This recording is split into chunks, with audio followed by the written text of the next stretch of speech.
नमस्कार प्रेक्षकांनो, आजच्या भागामध्ये आपण बघूया. इथे भूमी आणि आकाश दोघेजण बसलेले असतात. जो काही प्रकार घडलेला असतो तो इकडे आकाशच्या मनातून काही जायला तयार नसतो. आकाशचं लक्ष त्या फॅमिली फोटोकडे जातं आणि तो त्या फोटोकडे बघत असताना त्याचं लक्ष आता रागिणीकडे जातं.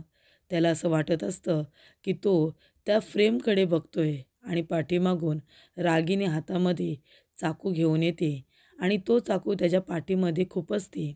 तर इकडे जणू काही पाठीमध्ये नकळतपणे इथे रागिनीने जे त्याच्या वार केलेले आहेत ते त्याला आता त्या फोटो फ्रेममध्ये दिसत आहेत आणि त्या गोष्टीचा त्याला खूप जास्त त्रास होतोय. तर इकडे तिने ज्या पद्धतीने त्याच्या पाठीमागे खंजीर खुपसलेले आहेत आणि हे सत्य आहे, म्हणजे तिने आकाशला अंधारामध्ये ठेवून त्याच्यावरती प्रेमाचं नाटक करून त्याला मारण्याचा प्रयत्न तर केलेलाच आहे आणि या गोष्टी आता त्याला आठवत असतात. हे भूमीच्या लक्षात येतं. भूमी म्हणत असते की आकाश, ज्या गोष्टींचा तुला त्रास होईल त्या गोष्टी आता मला घरामध्ये ठेवायच्या नाही आहेत. ती आता फोटो फ्रेमबद्दल बोलत असते, कारण आकाश सारखा सारखा त्या फ्रेमकडे बघत असतो आणि त्याला तेच आठवत असतं की रागिनीने त्याच्या पाठीमध्ये खंजीर खुपसलेला आहे. तेव्हा भूमी उभी राहते आणि म्हणते, आकाश, मला माहिती आहे तुला हे सगळं बघितल्यानंतर खूप जास्त त्रास होतोय ना. आता ही फोटो फ्रेम इथे राहणार नाही आहे. ही फोटो फ्रेम मी काढून टाकते आणि ती बाजूला ठेवून देते. तेव्हा इकडे भूमी लगेच उभी राहते आणि ती जात असताना तिला चक्कर येते. पण इथे आकाशला ती सांगत नाही, जेणेकरून आकाशला त्रास होऊ नये असं तिला वाटत असतं. तेव्हा भूमी जाते आणि फोटो फ्रेम आता लावलेली असते तिला बाजूला करत असते. तेव्हा इकडे भूमी म्हणत असते की आकाशला माझ्या ज्या गोष्टीमुळे त्रास होईल ती गोष्टच आता मला घरामध्ये नको आहे. आणि भूमी ती फोटो फ्रेम काढून बाजूला ठेवत असताना इथे आकाश आता तिच्याकडे बघतो आणि त्याचासुद्धा नाईलाज होतो. जर भूमीला ती फोटो फ्रेम काढायची असेल आणि हे सगळं ती माझ्यासाठी करते तर माझी काही हरकत नाही आहे. पण इथे जेव्हा भूमी ती फोटो फ्रेम बाजूला ठेवायला जाणार, तिला इतकी चक्कर येते की तिच्या हातातून फोटो फ्रेम खाली पडते आणि फुटते. तेव्हा इथे भूमीचा आता तोल जाणारच असतो, ती खाली पडणारच असते. तेवढ्यातच आकाश तिच्याकडे धावत पळत जातो आणि तिला पकडतो आणि म्हणतो, भूमी, काय झालं? तुला बरं वाटत नाही आहे का? तुला चक्कर येते का? तेव्हा भूमी म्हणते, नाही आकाश, अरे मला कसं तरी झालं आणि माझ्या हातातून फोटो फ्रेमसुद्धा खाली पडली रे, बघ ना फुटली. तेव्हा आकाश म्हणतो, काही हरकत नाही आहे, फोटो फ्रेम तर आहे ना, पडली आणि फुटली तरी पण चालेल. इथे नातीसुद्धा तुटलेली आहेत, संपूर्ण नाती एकमेकांपासून विस्कटली आहेत, ती तुटली आहेत, तर त्या फोटो फ्रेमचं काय कौतुक करायचं? ती पडली फुटली तरी पण चालेल. तुला कुठे लागलं नाही आहे ना? तुला अशी कशी चक्कर आली भूमी? तेव्हा भूमी म्हणते, काय माहिती नाही रे, मी फोटो फ्रेम बाजूला ठेवायला आले होते आणि मला चक्कर आली. तेव्हा इथे आकाश म्हणतो, भूमी, तू स्वतःकडे प्लीज दुर्लक्ष करू नकोस ना. हे बघ, तू माझी काळजी घेतेस मान्य आहे. घरातलं सगळं तुला खूप टेन्शन आहे, स्ट्रेसमध्ये आहेस तू जास्तीत जास्त आणि त्याच्यामुळे तुला एवढी चक्कर येते. माझंसुद्धा तुझ्याकडे दुर्लक्ष होतं आहे. आता आपण बाकी कुठल्याही गोष्टीचा विचार करायचा नाही. तू फक्त तुझ्या तब्येतीचा आणि बाळाचा विचार कर. एवढ्या धावपळीमध्ये तू जास्तीत जास्त वेळ बाळाला दिला पाहिजे. तेव्हा भूमी म्हणते, आकाश, अरे बाळाकडे दुर्लक्ष झालं का रे माझं? म्हणजे बघ ना, मला हल्ली खूपच चक्कर यायला लागले. तेव्हा इकडे आकाश म्हणत असतो, भूमी, ते सगळं जाऊ दे. तू इथे येऊन बस बरं आणि मला खरं खरं सांग, तू ठीक आहेस ना? या सगळ्या धावपळीमध्ये आणि ह्या सगळ्या टेन्शन्समध्ये बाळाकडे आणि तुझ्याकडे माझं तर खूप दुर्लक्ष झालं. प्लीज मला माफ कर. मी स्वतःचाच विचार करत बसलो, हो ना? तेव्हा भूमी म्हणते, नाही आकाश, असं नाही आहे. तुला एवढा मोठा धक्का बसला आहे, एवढं मोठं टेन्शन आहे तुला, की त्याच्यामध्ये तू माझं टेन्शन काय करशील आणि मी समजू शकते रे. तेव्हा आकाश म्हणत असतो, नाही भूमी, अगं मी कधी या गोष्टीचा विचारसुद्धा केला नव्हता गं. म्हणजे ही बाई माझ्याबरोबर एवढी वाईट वागेल. पण आता मला दुसरा कसलाही विचार करायचा नाही आहे. भूमी, या जगामध्ये मी सगळ्यात जास्त तुमच्या तिघांवरती प्रेम केलं आहे. हे बघ, माझी आई, तू आणि बाळ आणि आजी, माझं तुमच्यावरती खरंच खूप प्रेम आहे. तेव्हा भूमी, आता माझी आई तर नाही आहे, माझी आई मला सोडून निघून गेली. पण तू आणि बाळ माझ्याजवळ आहात ना. मला आयुष्यभर तुम्ही माझ्याबरोबर हवे आहात. जर तुला किंवा बाळाला काही झालं ना, तर मी स्वतःला कधीच माफ नाही करू शकणार. तेव्हा तुला आता स्वतःची तर काळजी घ्यायचीच आहे, पण बाळाची सुद्धा काळजी घ्यायची आहे. आणि भूमी, तू मला प्रॉमिस कर, आधी प्रॉमिस कर की तू स्वतःची आणि बाळाची काळजी अगदी व्यवस्थित घेशील, म्हणजे मी निश्चिंत राहीन गं. हे बघ, मी कामानिमित्त कधी ऑफिसमध्ये असतो, कधी बाहेर असतो, त्याच्यामुळे तुला स्वतःची काळजी स्वतःला घ्यायची आहे. घरामध्ये आजी माणसे आहेत, पण ते त्यांची त्यांची कामं करत असतात. त्याच्यामुळे तू स्वतःकडे कधीच दुर्लक्ष करू नकोस, निदान या बाबतीत तरी. मला बाळाच्या बाबतीत कुठल्याही पद्धतीची रिस्क नको आहे, हे तुला पण चांगलं माहिती आहे. त्याच्यामुळे झालं गेलं विसरून जा आणि तू स्वतःकडे लक्ष दे, बाळाकडे आपल्या लक्ष दे. सगळं काही व्यवस्थित झालं पाहिजे. मला कुठलंही आता टेन्शन नको आहे आणि आपल्या बाळाच्या बाबतीत तर अजिबातच नको आहे. तेव्हा भूमी म्हणत असते, आकाश, हे बघ, जे झालं ते झालं. तू काळजी करू नको. मी आहे ना, मी बाळाची पण काळजी घेईन आणि माझ्या स्वतःची सुद्धा. पण आकाश, मला तुझ्याकडे बघून कळतंय की तुला आता ना भूक लागली. तू काही खाल्लं नाही आहेस ना कालपासून? भूक लागली तुला.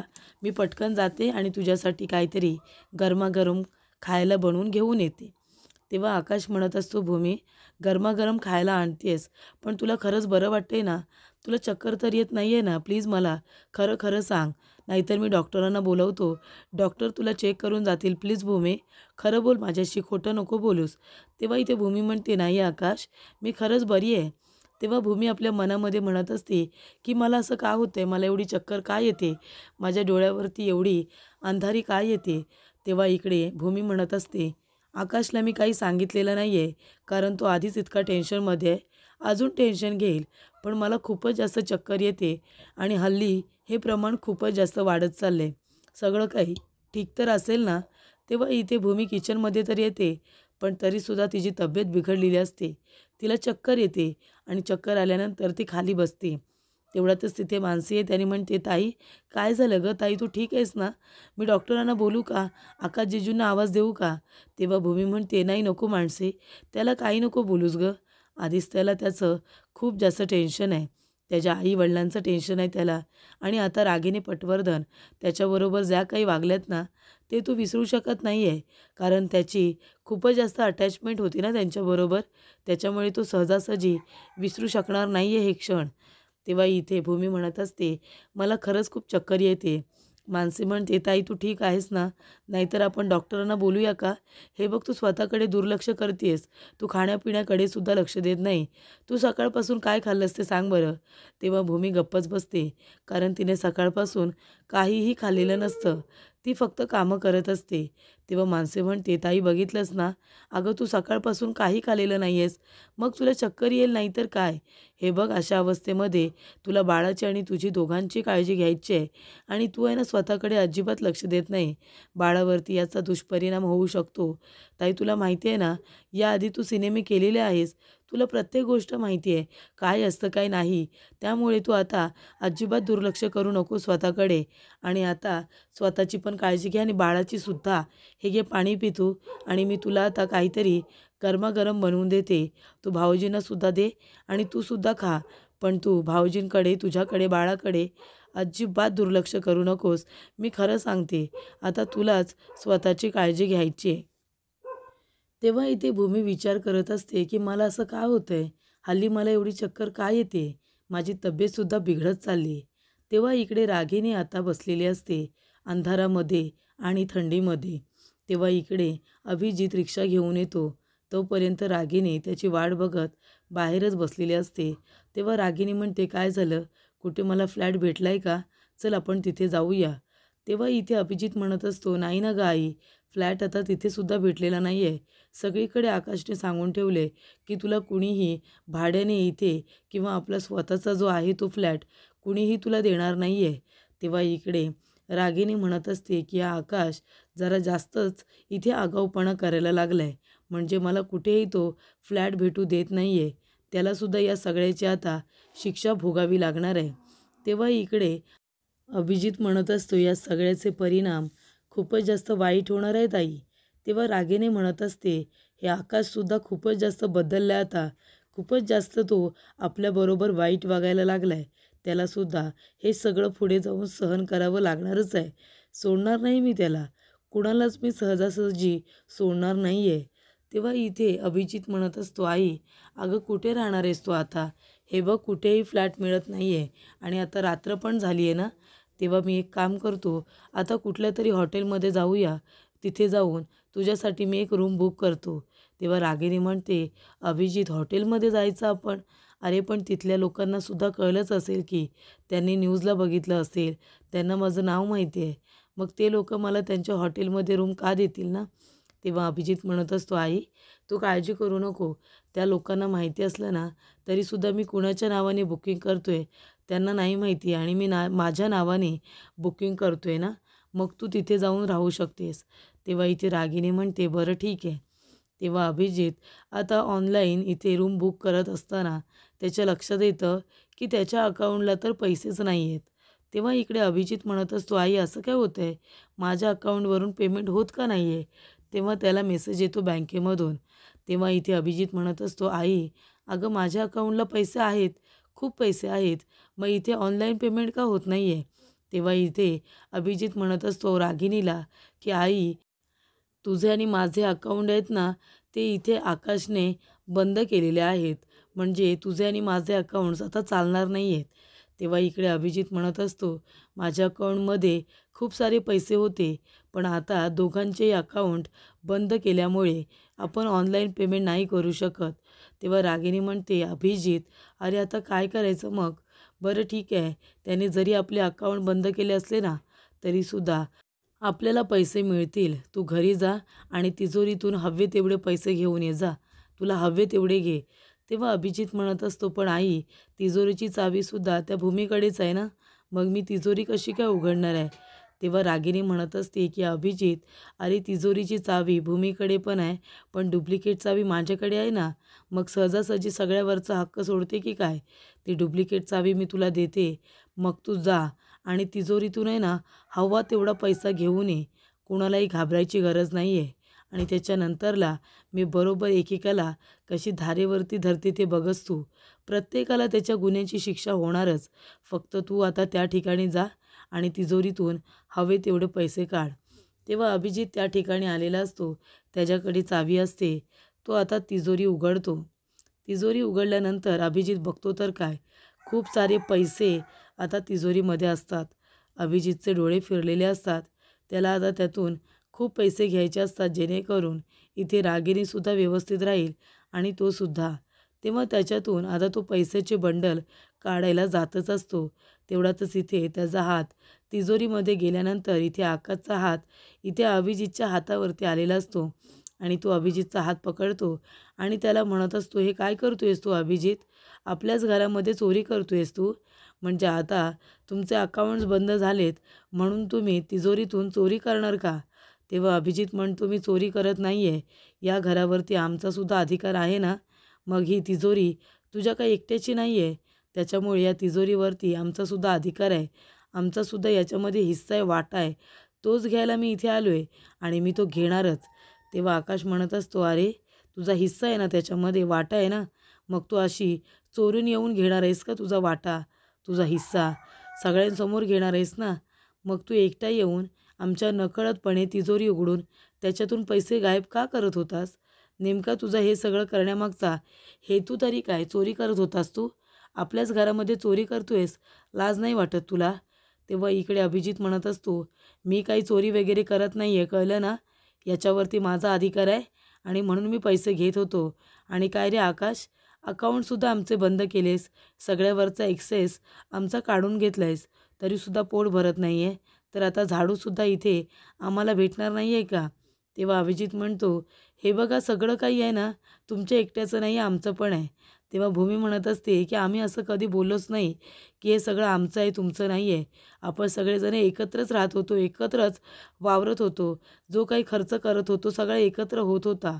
पण इथे भूमी अभिजितला म्हणत असते, पण कधी असा विचार केला नव्हता की तिजोरीतून या सगळ्याची चोरी करावी लागणार आहे, पैशांची वगैरे. तेव्हा अभिजित, तुम्ही हे जे काही बोलताय ना ते आता विसरून जा. आतापर्यंत एवढ्या वेळा चुकीचे वागलात, आता तरी जरा सुधारा. तेव्हा इकडे अभिजित म्हणत असतो की माझ्या आईबरोबर तुम्ही जे काही केलं ना ते चुकीचं आहे. माझी आई काही एवढी गुन्हेगार नाही आहे. तेव्हा आकाश म्हणतो, आहे आहे ती गुन्हेगार. अरे अजून एवढा मोठा गुन्हा करून काय तिने गुन्हा केलेला नाही असं वाटतंय तुला? तिच्या प्रत्येक गुन्ह्यामध्ये तू तिला सामील आहेस, आम्हाला माहिती नाही आहे का? तेव्हा इथे अथर्व म्हणत असतो, दादा, अरे आईने एवढा मोठा गुन्हा केला आहे, त्याच्याबरोबर तू तिला साथसुद्धा दिली आहेस आणि आता पण तिची बाजू घेऊन आमच्याबरोबरच भांडतोयस, जसं काही तिने काही केलेलंच नाही आहे. आम्हीच तिच्याबरोबर वाईट वागतोय. अरे आत्तापर्यंत तिने काय काय आणि काय नाही केलं हे सगळं तुला माहिती आहे ना, तरीसुद्धा तुला कळत नाही आहे का? तेव्हा अभिजित म्हणत असतो, काही नाही तिने एवढं केलं आहे आणि तुम्ही लोकं काय करताय? तुम्ही पण आमच्याबरोबर वाईटच वागताय ना. आमचे अकाउंट्स बंद केलेत, सगळ्या घरांवरचा आमचा अधिकार काढून घेतला, तरीसुद्धा पोट भरत नाही आहे. तेव्हा अथर्व म्हणत असतो, की हे जे काही करतायत ना, त्याची त्यांना शिक्षा मिळते, कळलं का? म्हणजे जो गुन्हा केला आहे त्या गुन्ह्याची शिक्षा तर आता भोगावीच लागणार आहे ना. आईने आत्तापर्यंत जे काही केलं ते सगळं चांगलं केलं असं तुला वाटतंय, पण आमच्या दृष्टिकोनातून बघितलंस ना तर तिने खूप मोठे गुन्हे केलेत. तेव्हा आजी म्हणत असते, अरे तिने माणसांना ठार मारले, अजून किती मोठा गुन्हा करायला लागतो माणसांनी. आणि अभिजित, तू इथे रागिणीची बाजू घेऊन आमच्याबरोबर भांडतोयस, तुला काय वाटतंय तुझी बाजू बरोबर आहे का? तू कितीही बोललास ना तरीसुद्धा तू चूक केली आहेस ना ती सुधारणार नाही आहे आणि तिच्या गुन्ह्यामध्ये तू सुद्धा तिला सामील आहेस, आम्हाला माहिती नाही आहे का? तरीसुद्धा तू या घरामध्ये राहतोयस, कळलं ना? तेव्हा अभिजित म्हणत असतो, तुम्ही लोकं किती आणि काहीही बोला, पण आता हे सगळं या भूमीमुळे घडतंय. भूमी, तुला ही सगळी प्रॉपर्टी हवी आहे ना? तुला हे सगळं हवं होतं म्हणून माझ्या आईवरती सगळी आळ घेतलीस. तेव्हा भूमी म्हणत असते, मला हे सगळं करायची गरजच नाही आहे. आकाश म्हणत असतो, अभिजित बोलताना नीट बोल. भूमी माझी बायको आहे आणि हे सगळं तिचंसुद्धा आहे. मग या सगळ्या घरावरती, पैशांवरती जर कुणाची वाईट नजर असेल तर ती तर बोलणारच ना. तेव्हा आजी म्हणत असते, अरे भूमीला हे सगळं बळकावायची काही गरज नाही आहे, कळलं ना?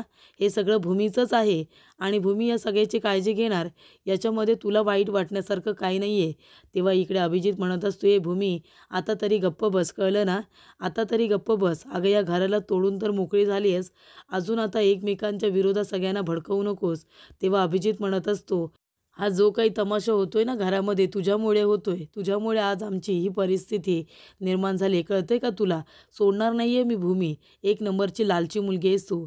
तेव्हा आकाश अभिजितच्या थोबाडीत देतो आणि म्हणत असतो, तुझी हिंमत कशी झाली आहे सगळं बोलायची? सांग ना, कशी झाली हिंमत तुझी? माझ्या बायकोला काही बोलायचं नाही आहे तू. तेव्हा पौर्णिमा म्हणत असते, बघा आजी बघा, अहो तुमच्यासमोर ही भूमिताई एवढं बोलते माझ्या नवऱ्याला, म्हणजे आता तिला एवढीसुद्धा जाण राहिलेली नाही आहे की तो मोठा धीर आहे तिचा. कशी बोलते ते बघा. तेव्हा इकडे आता पौर्णिमा म्हणत असते की भूमीला बोलायची पद्धत नाही आहे, तिला जाण नाही आहे. तेव्हा आजी म्हणत असते, पौर्णिमा गप्प बस तू. तुला खूप मोठ्यांची इज्जत करता येते गं. बघितली ना किती इज्जत करता येते ती तुला. लाज नाही वाटत भूमीबद्दल हे सगळं बोलताना? भूमी कधीच कुणाची चुकीची बाजू घेत नाही. मग ती स्वतः जरी कधी चुकली असेल ना तरी ती म्हणते की माझं इथे चुकलं, मला माफ करा म्हणून. तेव्हा इकडे आता सगळेजण पौर्णिमाला सुद्धा सुनावतात, तू पण किती आगाऊपणा केलंयस, रागिणीला किती साथ दिलेस तिच्या प्लॅनिंगमध्ये, हे सगळं आम्हालासुद्धा माहिती आहे, फक्त आम्ही बोलत नाही. तरी पण या घरामध्ये तुम्हाला राहायला दिले ते उपकार समजा. तेव्हा अभिजित म्हणत असतो की आकाश, हे जे काही घडतंय ना ते बरोबर नाही आहे.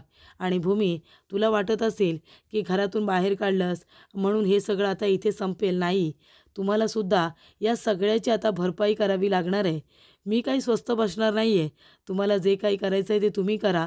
मला जे काही करायचं आहे ते मी करणारच. मी स्वस्थ नाही बसणार.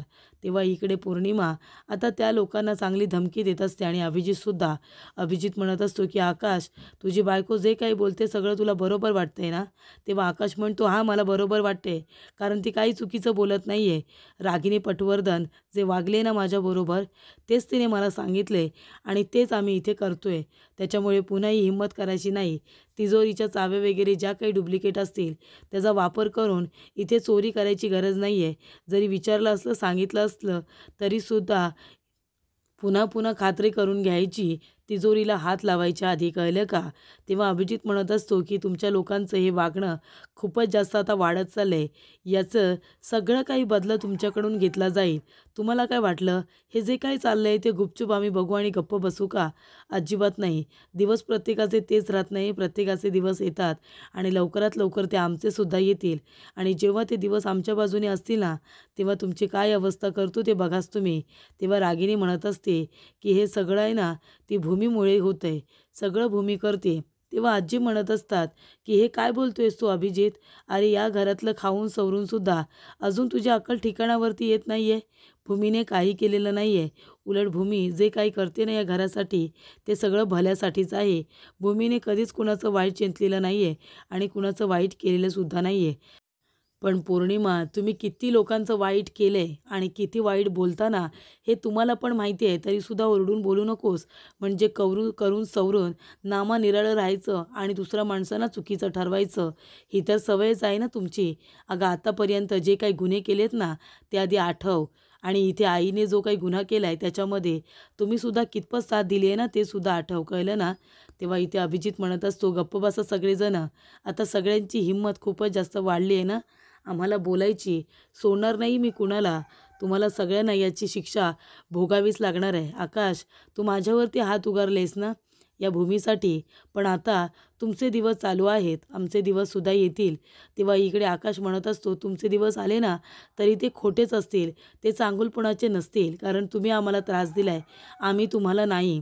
तेव्हा पुढील भागामध्ये आपण बघूया. इथे भूमी म्हणत असते की आकाश, हे बघ मी काय घेऊन आली आहे. मी तुला जी आनंदाची बातमी दिली होती ना ती आनंदाची बातमी दिल्यानंतर आज त्याला 3 महिने पूर्ण होत आहेत आणि मला हे सेलिब्रेशन करायचं आहे तुझ्याबरोबर, कळलं का? म्हणजे याआधी मी हे सेलिब्रेशन कधीच केलेलं नाही आहे. ज्या तारखेला मी तुला गुड न्यूज दिली होती ती तारीख आजच आहे आणि म्हणूनच आजच आपण केक कापून त्याचं सेलिब्रेशन करूया. तेव्हा इथे आता भूमी हे सगळं एन्जॉय करत असते. पण पुन्हा भूमी म्हणते की आकाश, सगळं काही ठीक होईल ना? तेव्हा आकाश म्हणतो, सगळं काही ठीकच होणार आहे.